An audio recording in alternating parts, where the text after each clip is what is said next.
जो थाई की फैट होती है उसके साथ जो पेट की चर्बी होती है डॉक्टर साहब, तो जो साइड जिसको हम पता नहीं पल्ले हैं क्या पल्ले भी कहते हैं। पल्ले, हाँ हाँ। ओह नाइस, पल्ले।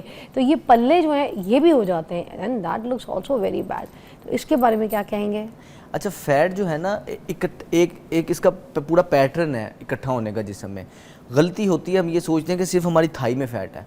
ओवरऑल सारे जिस्म में फ़ैट आता है, और ये वाला जो फ़ैट है ख़वातीन में, इसको स्टबन फैट कहते हैं। First to come last to गो।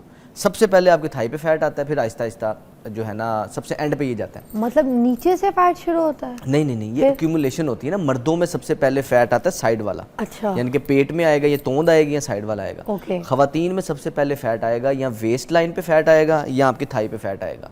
और आता ये सबसे पहले है, लेकिन जाता ये सबसे लास्ट में। इस वजह से फैट लॉस के जब हम प्रोसेस में होते हैं, चाहे आपकी थाई में फैट है, चाहे आपका पेट पे फैट है, चाहे आपके बाजू नीचे से लटके हैं, ये जितना भी फैट है इसने जाना एक ही प्रोसेस से होता है। डाइट, लाइफस्टाइल, एक्सरसाइज, आपने इसको थ्रू आउट फॉलो करना होता है। अपने जहन में गोल रखना होता है 4 से 6 महीने का। ये 2-4 दिन हफ्ते की गेम नहीं है। लोग क्रैश डाइट करते हैं, यानी कि एग डाइट कर रहे हैं जी, सिर्फ कॉफ़ी डाइट कर रहे हैं जी, हफ्ता बस खा रहे हैं, उसके बाद हफ्ते के अंदर वेट कम करते हैं। तो जब हम इतना कम खाते हैं, हमारे जिस्म का वाटर वेट जाता है, यानी कि जिस्म के अंदर जो पानी होता है, या पानी जिस्म से निकल जाता है, या आपका जो गोश्त है, जो लीन मसल मैस है, वो निकल जाता है। फैट उधर का उधर रहता है। तो फैट को अगर हम कम करना चाहते हैं तो जितना स्लो जाएगा उतना ही ज़्यादा इफेक्टिव रहेगा। अच्छा, कोई जूसेस, कोई ऐसी चीज़ें जैसे आजकल बड़े ट्रेंडिंग में चल रही है ना, ABC juice and all that, जिसमें चुकंदर होता है, मौसमी होता है, ग्रेप फ्रूट जूस जो है वो कहते हैं बड़ा फैट, स्टबन फैट को भी कट कर देता है। इसमें क्या सच्चाई है और कितना काम करता है आपकी एक्सरसाइज से हट के? मतलब जैसे अगर एक्सरसाइज आपकी बॉडी में 40% काम कर रही है, तो क्या ये भी आपकी बॉडी में 40-60% काम करता है? ये बाकायदा तौर पे स्टिमुलेट करता है। जो ABC जूस की आप बात कर रही हैं, एप्पल, बीटरूट और कैरेट, ये 3 चीज़ें इसमें डली होती हैं। Added ginger as well we can. हाँ, वो फ्लेवर को बेहतर बनाने के लिए नींबू, जिंजर ऐड कर सकते हैं। अच्छा, इसका मकसद ये होता है कि ये जो चुकंदर है ना, बेसिकली ये हमारी खून की नालियों को नरम करती है। इसके अंदर नाइट्रेट्स होते हैं। आपकी खून की नालियाँ लचकदार, नरम होंगी, तो होगा क्या कि आपकी सारी स्किन में, सारे मसल में खून की सर्कुलेशन ज़्यादा बेहतर होगी। जितना प्रॉपर खून सर्कुलेट करेगा सारे जिस्म में, उतना ही आपकी ऑक्सीडेशन, जो फैट का इस्तेमाल है, वो बेहतरी की तरफ आएगा। अच्छा। इसके अलावा खून की नालियों के साथ साथ ये दिल की सेहत के लिए बेहतरीन होता है। लेकिन चूंकि वो लोग जिनका ऑलरेडी फैट ज़्यादा है, वो इसको प्योर फॉर्म में ना लें। यानी कि अगर आप 2 गिलास भर के हैं, 1 मग्गा भर के सेब का जूस, चुकंदर का जूस और गाजर का जूस मिक्स करके लेंगे, इसमें भी कैलोरीज होती हैं। इसको डाइल्यूट करके लें, यानी कि इसमें थोड़ा सा पानी डाल के डाइल्यूट करके सिप करके आप सारा दिन में पीते रहें। 1.5 लीटर की बोतल में 1 गिलास डालें और उसे सिप करके पीते रहें। अगर हम इसको डाइल्यूट करके पीते हैं तो इसकी एफिशिएंसी और ज़्यादा बढ़ जाती है। आपके दिल के अमराज के लिए फ़ायदेमंद है। अगर आपको ब्लड प्रेशर है उसके लिए बहुत ज़्यादा फ़ायदेमंद है। शुगर के मरीज़ भी इसको डाइल्यूट करके पी सकते हैं अपनी कैलोरीज के अंदर रह के। तो ये बहुत ज़्यादा इफेक्टिव है और ये एज अ स्टिमुलेंट काम करता है, आपकी फ़ैट बर्निंग को भी एक्टिव करता है। वाह, ज़बरदस्त। अच्छा जी, ये एक्सरसाइजेस के साथ साथ ये जो डाइट है इसका भी कंट्रोल होना बहुत ज़रूरी है।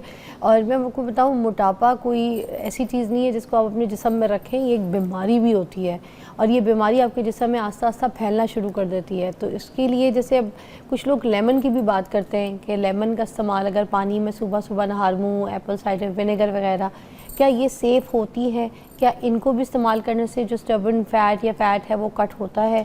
निहार मुँह इस्तेमाल कर सकते हैं इसको पानी, नीम गर्म पानी के जी, साथ? इसका जो बेसिकली मकसद होता है वो ये होता है कि हमारा जो ब्लड की pH है ना, वो अल्कलाइन होती है नेचर में। जब हम ये एसिड सोर्स, किसी किस्म का भी एसिड, किसी किस्म का भी सिरका, जिसमें सेब का सिरका सबसे ज़्यादा इसमें मशहूर है और फ़ायदेमंद भी है।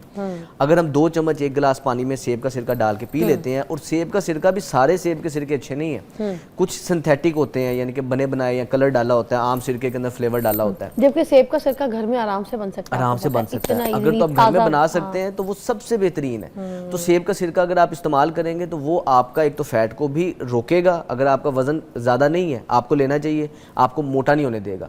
अगर आपका वजन ज़्यादा है, आप लेंगे, आपका फैट बर्निंग तेज़ हो जाएगा, आपका अंदर का जो इंजन है, मेटाबॉलिज्म, वो तेज़ हो जाएगा। इसके अलावा अगर आपकी शुगर कंट्रोल नहीं रहती, आप ये लेंगे, आपकी शुगर कंट्रोल रहना शुरू हो जाएगी। ओवरऑल हेल्थ के बहुत ज़्यादा फायदे हैं इसमें। हाँ, अच्छा, ये आज मेरे YouTube चैनल पे देखिएगा, मैं आज ही बनाना सिखाऊंगी छोटी सी शॉर्ट रील में, तो आप उसको घर पे किस तरह बना सकते हैं। वेरी इजी, मैं तो बनाती हूँ। बेस्ट एप्पल साइडर विनेगर और अपना ताज़ा होता है। मुझे ये बताइएगा, ये जो स्टमक के इश्यूज़ होते हैं कहीं इसकी वजह से तो नहीं होते? किसी को, कुछ लोग कहते हैं ना कि ना पिए नुकसानदेह हो जाता है, ये चीज़ें क्लियर कर दें। अच्छा, मैदे में जो लोगों को आज तक सीने की तेज़ाबियत, मैदे की जलन, वो ज़्यादातर होती है मैदे का तेज़ाब कमज़ोर हो जाता है। अब उस कमज़ोर तेज़ाब में हम जो एंटी एसिड्स लेते हैं वो तेज़ाब को और कमज़ोर कर देते हैं। यानी कि मैदे का जो तेज़ाब है इतना पावरफुल है कि अगर हम उसे इस टेबल पे उल्टाएंगे तो वो टेबल बाकायदा तौर पे पिघलना शुरू हो जाएगा। अब ये उम्र के साथ साथ कमज़ोर होना शुरू हो जाता है और हमारे लाइफस्टाइल की वजह से इसकी ताकत कम हो जाती है। तो ये जितने भी आपके एसिडिक चीज़ें हैं, आपका लीमू हो गया, खाने के साथ आप लीमू ले सकते हैं, खाने के बाद आप सेब का सिरका ले सकते हैं, ये उस मैदे के तेज़ाब को सपोर्ट देता है। ये सपोर्टिव रोल प्ले करता है, तो ये उनके लिए फ़ायदेमंद है, अच्छी चीज़ है, बहुत अच्छी चीज़ है। लेकिन सिर्फ कुछ स्पेसिफिक लोग ऐसे हैं जिनको मैदे में अल्सर है, हाँ, उनके लिए नुकसान दे, उनके लिए अगर तेजाब बढ़ेगा नुकसान होगा। और नहार मुंह बता दीजिएगा। नहार मुंह एम्प्टी स्टमक सबसे ज़्यादा फायदेमंद है, सुबह उठते साथ लेंगे वो सबसे ज़्यादा फायदेमंद। बट सिर्फ उन लोगों को नहीं जिनको एसिडिटी का मसला है, सीने में जलन है, तो वो अपना ख्याल रखें। Thank you so much. आज आपने हमारे साथ तो डाइट भी डिस्कस कर दी, आपने हमारे साथ एक्सरसाइज भी डिस्कस कर दी। जाहिर सी बात है, इज़ ए डॉक्टर, तो इनको फिजियो की ये सारी ट्रीटमेंट्स जो है ना लोगों को करवाते हैं, तो इनको डाइट का भी पता है, रेकमेंड करते हैं, इनको एक्सरसाइज का भी पता है। तो आपसे रिक्वेस्ट करूँगी अपना बहुत ख्याल रखिए। आज हमने फ़ैट किस तरह से बर्न करना है थाई का, उसके ऊपर बात की है, और अब हम नेक्स्ट किसके ऊपर बात करें ये आपने हमें कमेंट में बताना है, ठीक है। और इस क्रैम्प के आने की बेसिक वजह ये है कि हमारे जिस्म में नमकियात की कमी हो जाती है, या तो नमकियात की कमी हो जाती है या नीचे टांगों में खून की सर्कुलेशन नहीं बेहतर होती। एक तो अगर आपको क्रैम्प्स आते हैं तो आप चलना फिरना अपनी रूटीन में रखें ताकि खून की गर्दिश नीचे टांगों में बेहतर हो। स्ट्रेचिंग लाजमी किया करें, टांगों को नरम लाजमी करें, और हफ्ते में एक आध दफ़ा मालिश लाजमी करें।